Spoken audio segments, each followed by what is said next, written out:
This, the information on 4 million government workers, yes, it has been hacked. Now it may be on sale on that thing called the dark web. Here's how the dark web was explained to us last week. Roll tape. It's still very, very popularly used. It's actually more easy to use now than it was a few years ago. It's fairly easy to get into the darknet. The darknet's not going away. These markets are not going away either. There's been many more copycat markets that appeared when the Silk Road was seized, and they're growing and growing all the time. Yeah, okay. But what is it? I need somebody to tell me exactly what is the darknet. And look who's here. Shana Glenzer is going to tell me. Can you explain it to me? What is the darknet? I'll try my very best. I think there's three things to know about the dark net, or sometimes called the deep web. The first is that I feel a little bit contrary to that former guest. It is not easy for a normal person to get in the dark web.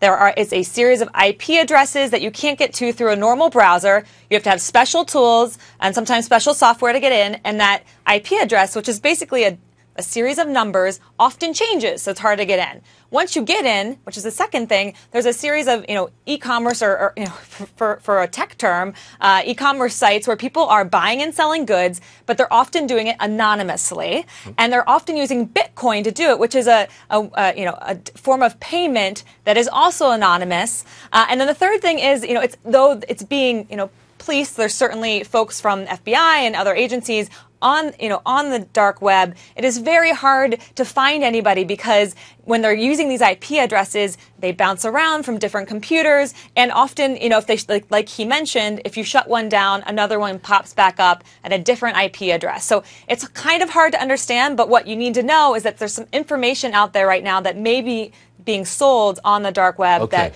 we should be concerned about. All right, Shana, you're a techie. You know what you're doing with computers. You know what you're doing, obviously so. Could you, in, say, a half hour, get on the dark net?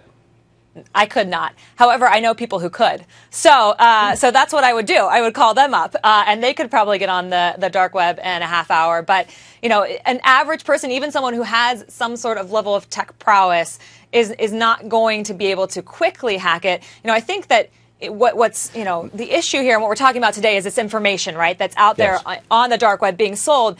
And I think it is almost secondary that it's out there on this marketplace, and the primary issue is that the government and companies need to be paying more attention to security in the first place with the data that they're storing. Okay, if you spent the time and you got on the dark net, you would be anonymous, right, and nobody could really track you. Is that accurate? It's very hard. I mean, there's a 0.1% chance that, or maybe around that you could be found. But because you are, these IP addresses, the sites, these series of numbers are bouncing around from different computers all over the world.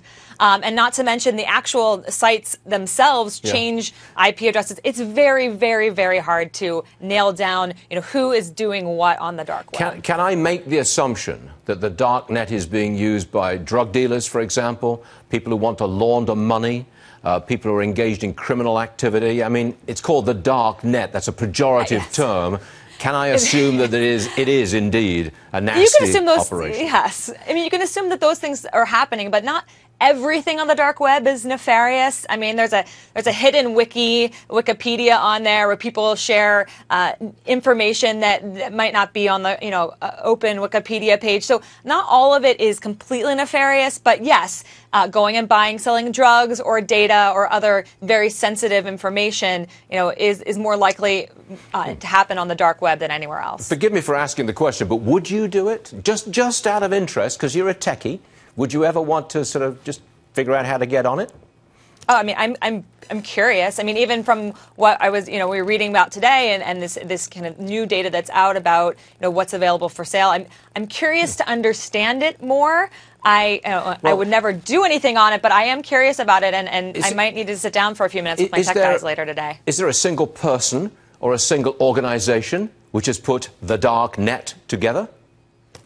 you know, I mean, that's what makes it kind of a powerful tool, is that it's a series of people around the world that are contributing to and moving these sites around. And you know, at first it was a way to kind of get some data out that wasn't available, or that people felt should be available, but wasn't on the you know, public web browsers. And because of that, a community has formed, and it's a strong community, and it's global. Okay.